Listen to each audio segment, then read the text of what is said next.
Most people assume that the person who causes the harm is the one who heals faster, that the one who walked away, who pulled back, who did the thing that broke the trust, that person gets to move on cleanly while you're left sorting through the wreckage. And in many relationship dynamics, that assumption holds enough truth to be painful. But with avoidance, something different happens. Something that defies the logic most people apply to guilt and recovery and moving forward. The avoidant who betrayed you, who disappeared when you needed them, who chose distance over honesty, who broke something real between you, is often the one who cannot recover, not because they lack resilience, not because they are weak, but because the very psychological machinery that led them to betray you in the first place is the same machinery that makes the aftermath unbearable to process. They are trapped, not in a way that earns them sympathy at the expense of your pain, but in a way that, once understood, finally makes sense of behavior that probably looked, from the outside, like indifference. This is about what actually happens inside them, what the betrayal costs them psychologically, why they can't shake it, why they can't face it cleanly, and why the person they hurt often ends up representing something in their inner world that they spend years trying to outrun. To understand why betrayal specifically breaks something in an avoidant that ordinary relationship endings don't, you have to first understand the role that self-image plays in avoidant psychology. Because it is central, it is in many ways the engine of the entire attachment style. Avoidants construct a very particular self-image. They are the independent one, the rational one, the person who doesn't need much, and therefore doesn't ask for much, and therefore, crucially, doesn't owe much. This self-image is not narcissism. It is armor. It was built in environments where needing people was unsafe, and where being the self-sufficient one was the only identity available that felt stable. Over time, that identity solidified. The avoidant became, in their own internal narrative, someone who was fundamentally decent precisely because they kept to themselves. They didn't impose, they didn't cling, they didn't make unreasonable demands. Whatever faults they had organized their self-perception around a core of not actively harming the people around them. Betrayal demolishes that narrative entirely. When an avoidant betrays someone, particularly someone they actually cared about, which matters enormously here, they are not just causing external damage. They are fracturing the internal story that has been holding their sense of self together. The person who told themselves they weren't the type to hurt people has now hurt someone. The person who organized their identity around emotional non-imposition has imposed the worst kind of emotional damage possible. The armor doesn't just crack. The thing it was protecting cracks with it. What follows is not guilt in the clean, functional sense that most people experience guilt. Healthy guilt serves a purpose. It signals that a value has been violated. It motivates repair. It moves through the system and resolves either through amends or through acceptance. Avoidant guilt doesn't move like that. It doesn't flow. It pools. It becomes another thing to be suppressed. And unlike ordinary feelings, guilt has a particular kind of weight that suppression cannot fully neutralize. Because guilt, when it goes underground, doesn't dissolve. It converts. It becomes shame. And shame is an entirely different psychological animal from guilt. Guilt says, I did something wrong. Shame says, I am something wrong. That distinction is not semantic. It is the difference between a feeling that can be addressed and a feeling that attacks the self at the foundational level. For the avoidant who has betrayed someone they cared for, the transition from guilt to shame is often rapid and largely unconscious. They don't sit with the guilt long enough to process it cleanly, because sitting with it would require the kind of emotional exposure they have spent their entire lives engineering around. So the guilt goes down. And what surfaces in its place is a chronic, low-frequency sense of being fundamentally flawed, not as a conscious thought, as a texture, as the ambient emotional weather of their internal life. Here is where the psychology becomes particularly intricate, because shame, unlike guilt, cannot be resolved through apology. You cannot apologize your way out of shame because shame is not located in the behavior, it is located in the self.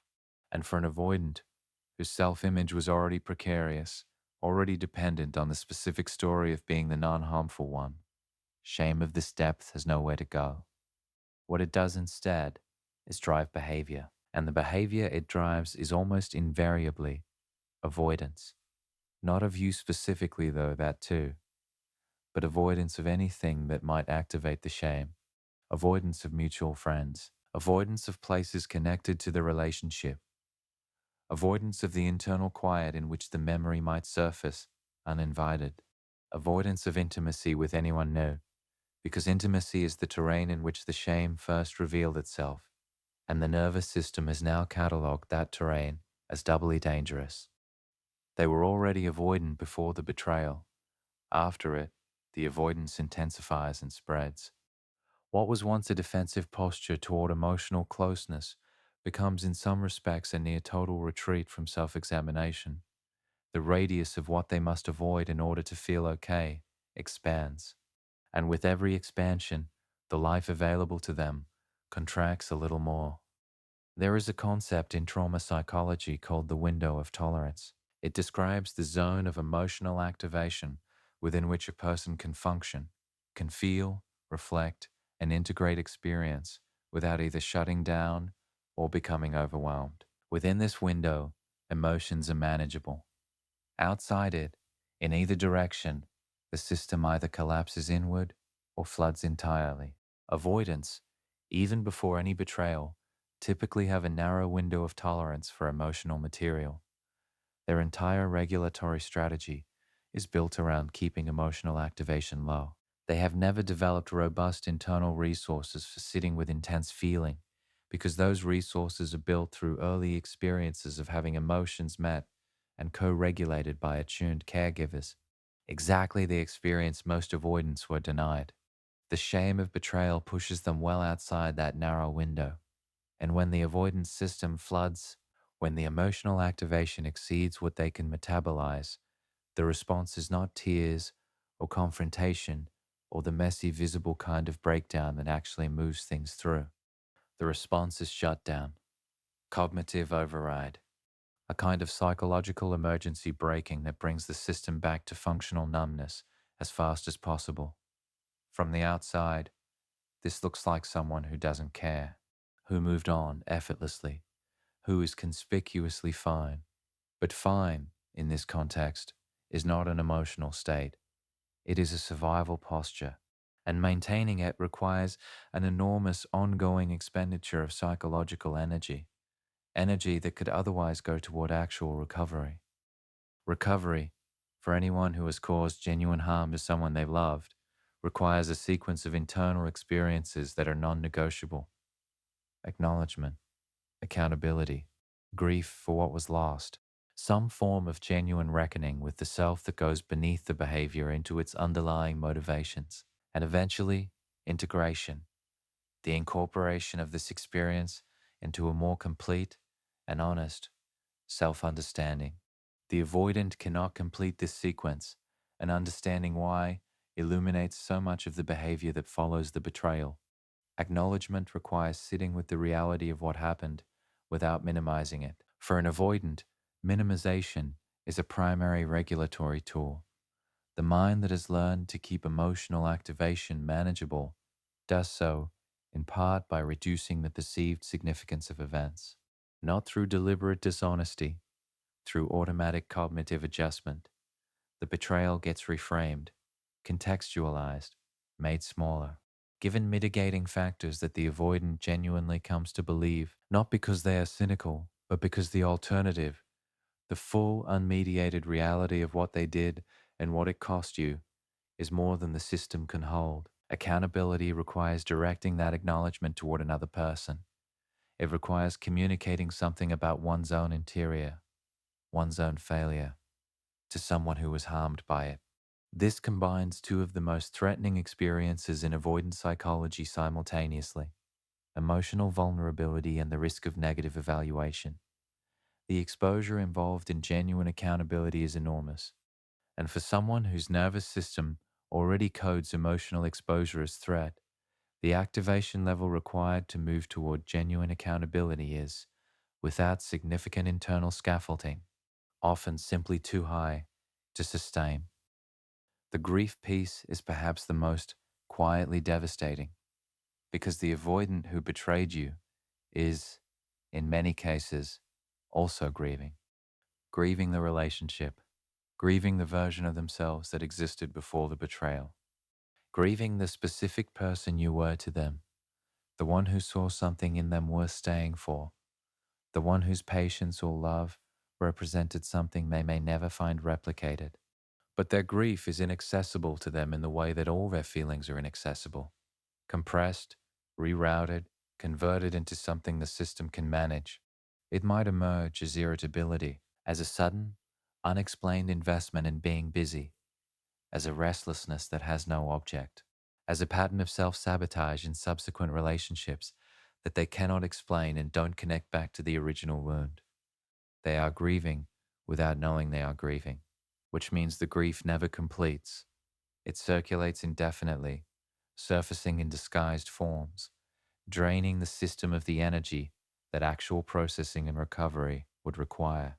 And this is one of the most psychologically costly states a person can occupy. Not the acute pain of conscious grief, which at least has direction, but the diffuse, sourceless drain of grief that has been refused its own name. You deserve to understand something about the specific experience of being the person they betrayed, as distinct from simply being someone they hurt through avoidant behavior in general. Betrayal by an avoidant carries a particular sting that ordinary avoidant withdrawal does not.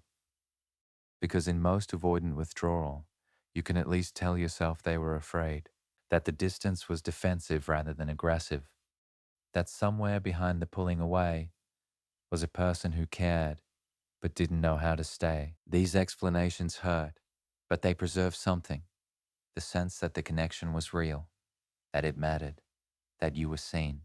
Betrayal complicates that, because betrayal involves active choice at some level, a choice to deceive, to abandon, to prioritize self-protection at direct cost to your well-being. And the question that follows, the one that tends to occupy the betrayed person's mind with a persistence that is close to obsessive, is whether they ever really knew this person at all, whether the warmth was real, whether the connection was a performance or a genuine thing that simply collapsed under pressure. The answer, in avoidant betrayal specifically, is almost always neither of those clean options. The warmth was real, the connection was real, and the betrayal was also real. Not because they are two-faced or fundamentally dishonest, but because avoidants, under extreme emotional pressure, under the kind of pressure that genuine intimacy eventually generates, are capable of choices that contradict everything their calmer, more grounded self would endorse. The frightened, defended part of them acts, and the part that actually cares for you watches and cannot stop it, because in that moment, the fear is louder than everything else. That doesn't make it acceptable. Let that be stated plainly. Understanding the mechanism does not dissolve the damage. The fracture in trust that betrayal creates is real regardless of the psychological architecture that produced it. Your pain is not made smaller by the complexity of their inner world. Your right to have expected better is not eroded by the fact that their nervous system was dysregulated. You were owed honesty and consistency and the basic dignity of being treated as someone whose feelings mattered. The fact that they were incapable of consistently providing that in the moment that mattered most is a fact about their limitations, not a verdict on your worth. What tends to happen in the months following the betrayal, on their side, follows a relatively consistent psychological pattern, even though the surface behavior can look wildly different from person to person. The first phase is what could be called performative recovery. The avoidant moves quickly and visibly toward the appearance of being fine. New activities, new social investment, a conspicuous engagement with their own life that can look, to anyone watching, like resilience. This is not entirely conscious performance. Part of the avoidant genuinely believes they are fine because the suppression machinery has been running at full capacity and is successfully keeping the more difficult material underground. But underneath the performance, the psychological processing that needs to happen is simply not occurring. The shame is building. The unprocessed grief is accumulating. The self-image fracture is widening because no genuine repair work is being done on it. The foundation looks intact from the street, but inside the walls, something structural is quietly giving way. The second phase tends to arrive quietly and without announcement. It is a period of intrusion, unwanted thoughts, involuntary memories, the kind of mental content that surfaces despite active efforts to keep it submerged. The avoidant finds themselves thinking about what they did in unguarded moments, not in the ruminating, processing way, in the sudden, sharp, briefly unbearable way, a flash of memory, a moment of recognition, a second of genuine contact with the reality of what happened before the system shuts it back down. These intrusive moments are not punishment. They are the mind's attempt to complete the processing that the conscious self refuses to allow. The brain knows that something significant happened and that it has not been integrated. It keeps trying to bring the material forward, and the avoidant keeps redirecting, suppressing, staying busy enough that the quiet in which these intrusions occur becomes something to be systematically avoided. The avoidance of quiet is one of the most telling signs of this phase. The person who was once comfortable alone now fills every spare moment, music always playing, tasks always pending. The interior landscape has become threatening in a way it wasn't before, and the response is to never spend long enough in it to find out exactly what's waiting there. Sleep is often where this phase makes itself most plainly felt, because the suppression architecture requires conscious maintenance. During sleep, the management goes offline. The material rises in dreams that the avoidant may or may not remember, but that leave a residue, a heaviness in the morning, an inexplicable low mood, a vague sense of something unresolved that they cannot source and therefore cannot address. Over time, the accumulation of unprocessed material produces what looks like a personality effect rather than a psychological one.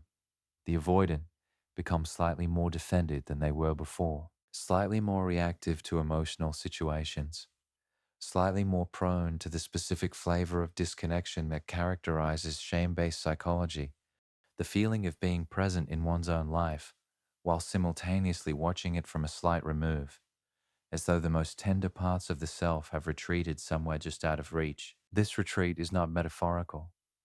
Neurologically, chronic shame activates the same threat response pathways as physical danger. The body is living in a low-grade state of alarm.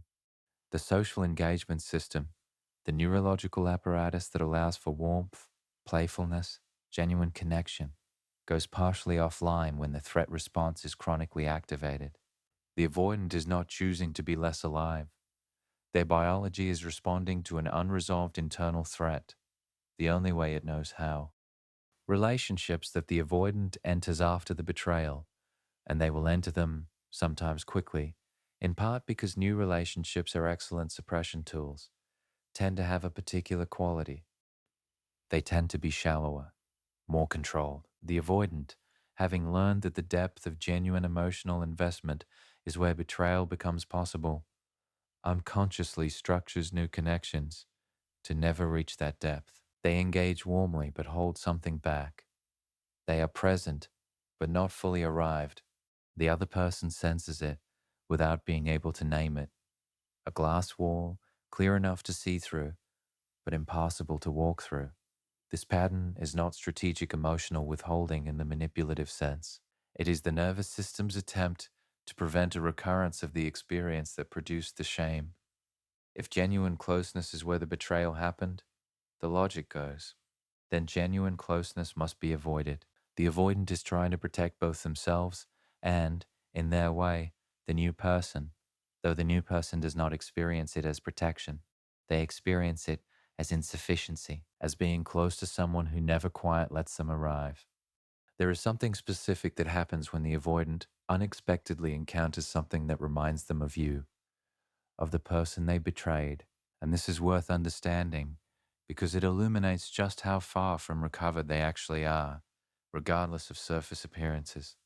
The reminder doesn't have to be direct. It doesn't have to be your name or your face. It can be something ambient and apparently unrelated, a phrase used in a certain way, a quality of light at a particular time of day, a piece of music playing in a space they didn't expect. The brain, which encodes emotional memories through sensory associations, has catalogued you in more places than either of you ever knew. And when those associations fire, the emotional material attached to them fires with it. What the avoidant experiences in that moment is a sudden, unwanted proximity to everything they have been managing away. The shame rises briefly, the grief surfaces. The specific quality of what existed between you, which the brain has been storing faithfully, even while the conscious self has been working to diminish it, becomes momentarily real again. And then the system intervenes, and the feeling is pushed back down, and the avoidant does whatever is necessary to re-establish equilibrium. But equilibrium, once disturbed enough times, begins to feel like a performance rather than a state. And somewhere beneath the performance, the awareness grows that something unresolved is living in them, something that the ordinary passage of time is not by itself resolving. Time, for avoidance processing unacknowledged shame, does not function the way most people assume it does. The common wisdom that time heals applies specifically to grief that is being felt, to loss that is being processed, to experiences that the person is actually moving through rather than around. For experiences that are being suppressed rather than metabolized, time does not heal, it marinates. The unprocessed material sits in the system, and instead of losing intensity, it becomes more deeply embedded, more structurally integrated into the person's defensive architecture, harder to reach with each passing year. This is why avoidants who caused harm a decade ago can still be viscerally activated by the memory in ways that surprise even them. The original shame was never processed, so the brain never received the signal that the threat has passed. The file was never closed. The nervous system is still, in some neurological sense, in the aftermath of the event. What this produces in the long arc of their life is a particular kind of incompleteness, not the dramatic incompleteness of obvious dysfunction, but the quieter incompleteness of a person who is capable and functional and socially intact, and yet somehow never quite fully inhabiting their own life.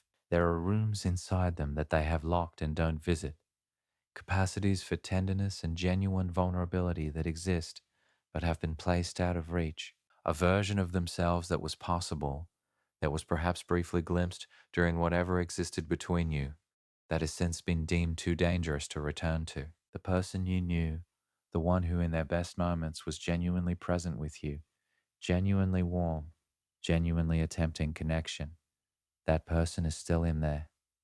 They did not disappear with the betrayal, but they went further underground, and the distance between who the avoidant presents as and who they actually are, a distance that was already significant before the betrayal, has grown. One of the more painful dimensions of this, specifically for you, is the possibility that what existed between you represented the closest the avoidant has come to genuine emotional presence. That the connection you shared was not ordinary for them, was not one among many meaningful relationships, was, in fact, the relationship in which they came closest to tolerating their own feelings, their own need, their own desire for closeness. This possibility doesn't require their confirmation to be true. It can be read in the pattern, in the intensity of the connection relative to their usual emotional availability, in the fact that the betrayal happened precisely at the point of greatest emotional depth, which is where avoidants always break, because depth is where the fear is most acute. The betrayal was not evidence that you meant little. In the painful arithmetic of avoidance psychology, it was evidence of the opposite. None of this is offered as a reason to wait for them, or to hope in a particular direction, or to measure your own recovery against the timeline of theirs. It is offered because understanding it changes the story you carry about what happened, and the story you carry matters enormously for what comes next in your own life. If the story is that you were foolish to trust them, the lesson you take forward is to trust less. If the story is that the connection wasn't real, the lesson is that your instincts cannot be relied upon. Both of those lessons are wrong, and both of them would cost you something real in future relationships. The more accurate story is this: you trusted someone whose capacity to honor that trust was undermined by a fear they had never fully confronted. You loved someone who, in the moment that love required the most from them, could not rise to meet it, and the failure was theirs, psychologically, developmentally, in terms of the work they had and hadn't done on themselves, in a way that was never about your adequacy. Carrying that story forward doesn't mean carrying bitterness. Bitterness is just grief that never found its proper direction.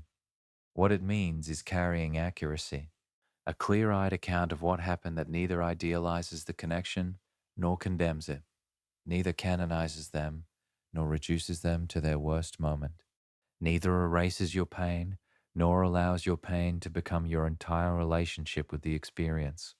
The avoidant who betrayed you is living with something they cannot yet face. That is their reality, and it will shape their life in ways that are already becoming visible if you know what to look for. Your reality is different. Your reality is that you survived something genuinely confusing and painful and disorienting, and that you are in the process of building the understanding that makes you not just recovered, but genuinely wiser. Wiser about the difference between someone's potential and their current capacity. Wiser about the way fear can masquerade as indifference, and how the most offended people are often the most feeling. Wiser about your own needs and your own limits and the kind of presence you deserve from someone who claims to love you. That wisdom is not consolation. It is not a silver lining offered to soften something that doesn't deserve softening. It is an actual, transferable, deeply earned understanding of human psychology and your own emotional landscape that only comes from having been exactly where you have been. And it is yours, completely, irrevocably, productively yours, regardless of whether they ever find the courage to face what they did, regardless of whether the locked rooms in them ever get opened, regardless of whether the person they could have been ever finds their way back to the surface. Your becoming does not depend on theirs. It never did. And the life on the other side of this understanding, clear, boundaried, genuinely open in the way that only people who have survived real confusion can be open, that life is already in the process of being built. Every question you asked, every moment you sat with the discomfort of not understanding, every time you chose to seek clarity rather than simply react, all of it was construction.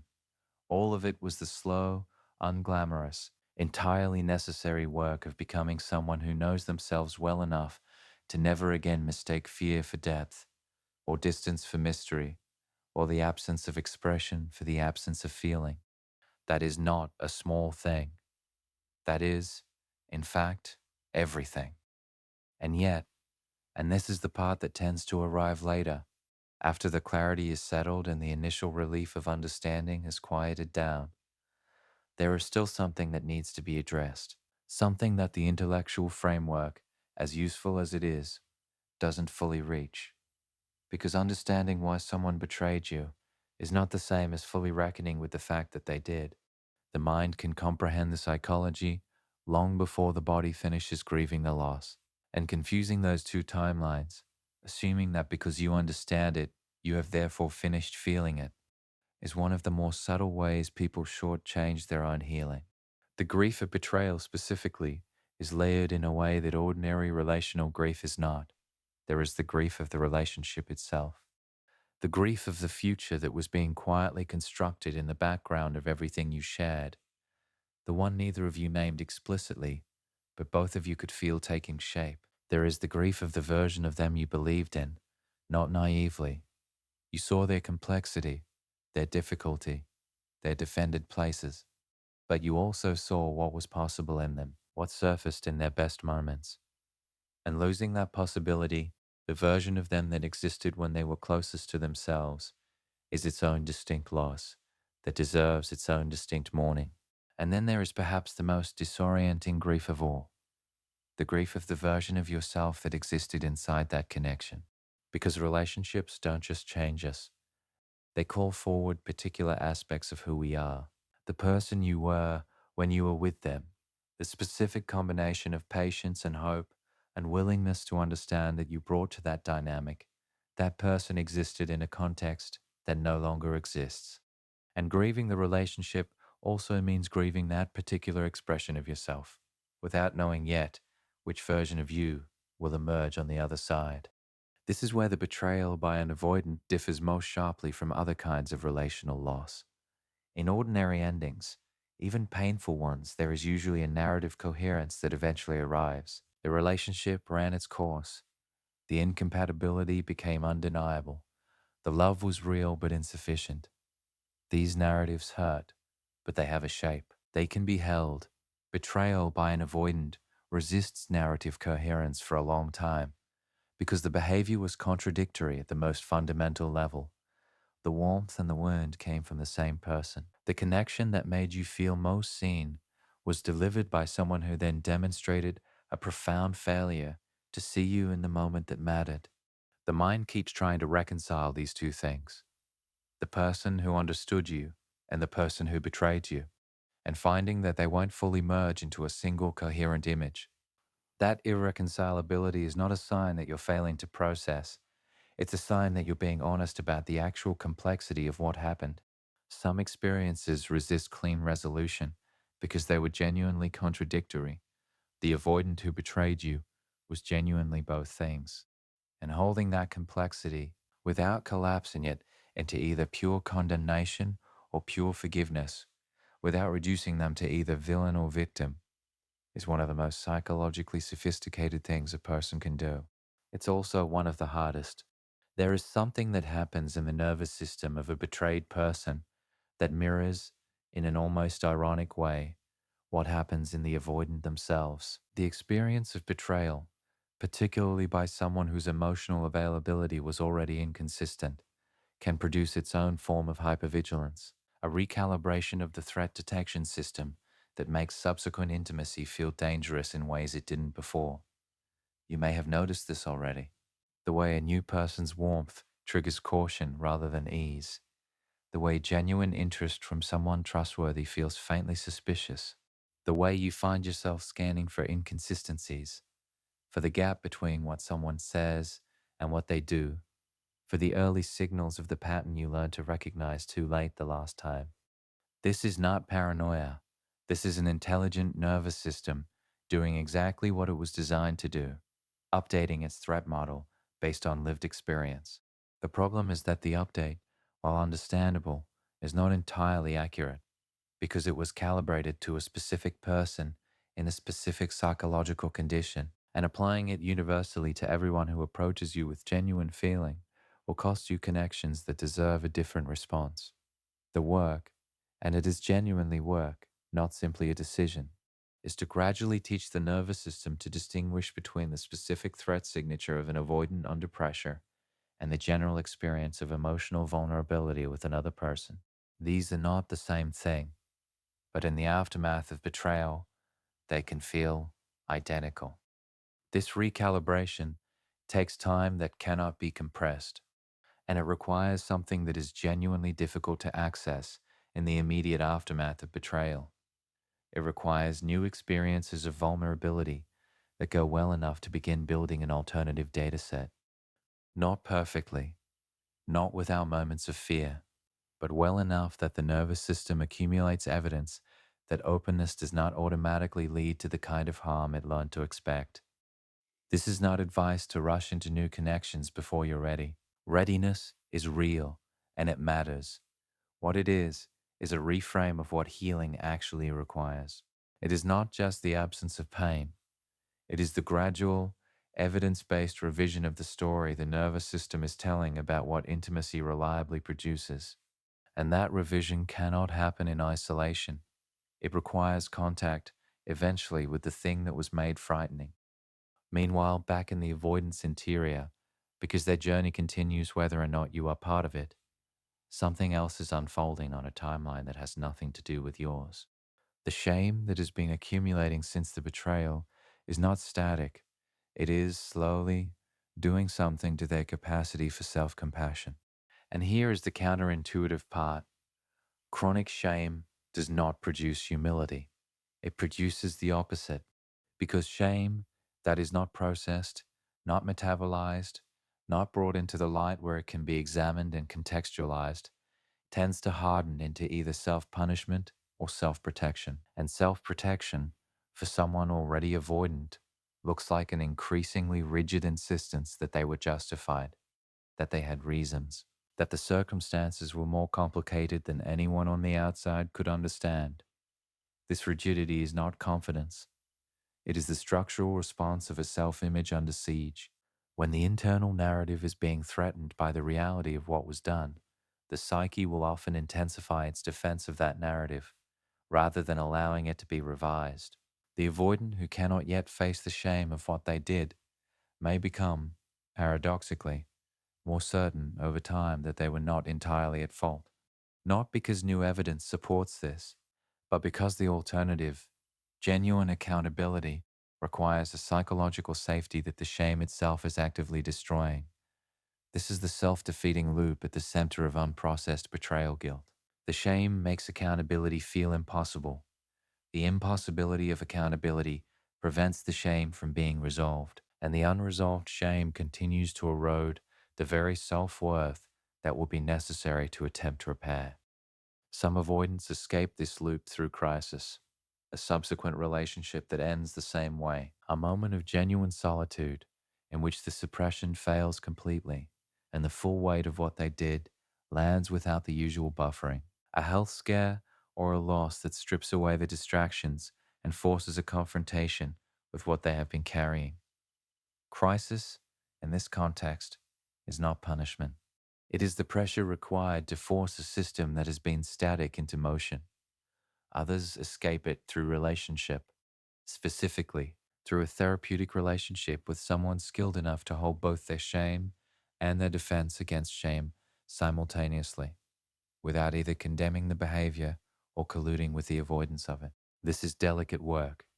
The therapist must be warm enough that the avoidance attachment system engages and firm enough that the minimization strategies don't go unchallenged.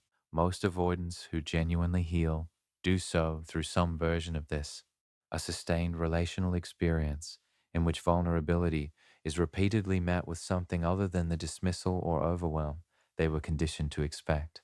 What they discover in that process, when it works, when they stay long enough for the real material to surface, is something that tends to surprise them with its simplicity. The feelings underneath the shame are not monstrous. They are not evidence of fundamental unworthiness. They are human. The fear that drove the betrayal was real. The love that coexisted with it was also real. The incapacity to hold both simultaneously, to stay present in the relationship rather than fracturing under its pressure, that was a failure. But it was a failure born of limitation rather than malice. And limitation can be worked with. Limitation can be named and examined and gradually expanded. The moment an avoidant genuinely arrives at this understanding, not intellectually, not as a framework, but as a felt experience in the body, is the moment actual recovery becomes possible. Not from the relationship, not from what was lost, but from the version of themselves that was capable of the betrayal, from the defended, frightened, self-protecting architecture that made it feel, in that terrible moment, like the only available option. You will not be present for that moment. In most cases, by the time it arrives, you will be somewhere else entirely. Not geographically necessarily, but psychologically. You will have built enough distance from the raw wound that the news of their eventual reckoning, if it ever reaches you, will land differently than it would have when the pain was acute. It may bring a quiet sadness. It may bring a complicated relief. It may bring very little at all, because you will have long since stopped organizing your inner life around the question of whether they would ever face themselves. That indifference, or more accurately, that neutrality, is not coldness. It is what genuine healing actually feels like from the inside. not the dramatic closure of a confrontation or an apology that finally says the right thing, but the quiet realization, arrived at incrementally and without fanfare, that their interior journey has become genuinely separate from yours. That what they do or don't do with their shame no longer has the power to revise your understanding of what happened or your assessment of your own worth within it. The betrayal changed you. It would be dishonest to suggest otherwise, or to frame the change as purely positive in the way that narratives about growth sometimes do, flattening the actual texture of what it costs to be genuinely hurt by someone you genuinely trusted. It costs something. It costs the specific innocence of believing that love, offered fully enough, would be met with equivalent care. It cost a period of your life that was spent in confusion and pain that you did not choose and did not deserve. And it also, in the way that only genuine adversity can, produced something. Not as compensation. Nothing compensates for real loss, but as consequence. The consequence of having been forced, by circumstances you didn't invite, to develop a more sophisticated and accurate understanding of human psychology, of your own emotional patterns, of the difference between what you sense in someone and what they are currently capable of offering. That sophistication is not a small thing to carry forward. It is the difference between someone who has only ever loved in uncomplicated conditions and someone who has loved through genuine complexity and come out the other side still willing to love, but with their eyes open in a way they weren't before. That particular combination, open heart, clear eyes, is one of the rarest and most valuable psychological configurations a person can inhabit. The avoidant who betrayed you is somewhere behind you on a road you have already walked further down. They are still near the beginning of a confrontation with themselves that you have been navigating, with considerably more courage than you have probably given yourself credit for longer than they have. That is not a competition. There is no victory in having been the one who was hurt rather than the one who caused the hurt. But there is a kind of quiet dignity in recognizing that the person the experience has required you to become, the depth of self-knowledge, the capacity for honest reflection, the willingness to feel rather than suppress, is genuinely something, is genuinely worth the cost, not because the cost was fair, but because what it built in you is real. Real in a way that no one can betray. Real in a way that doesn't depend on being witnessed or validated by the person who produced it. Real in the only way that ultimately matters. Internally, structurally, in the foundation of how you now move through the world and toward the people in it. That is yours. All of it. Permanently and completely yours. And it will be with you long after the memory of the betrayal has lost whatever power it currently still holds.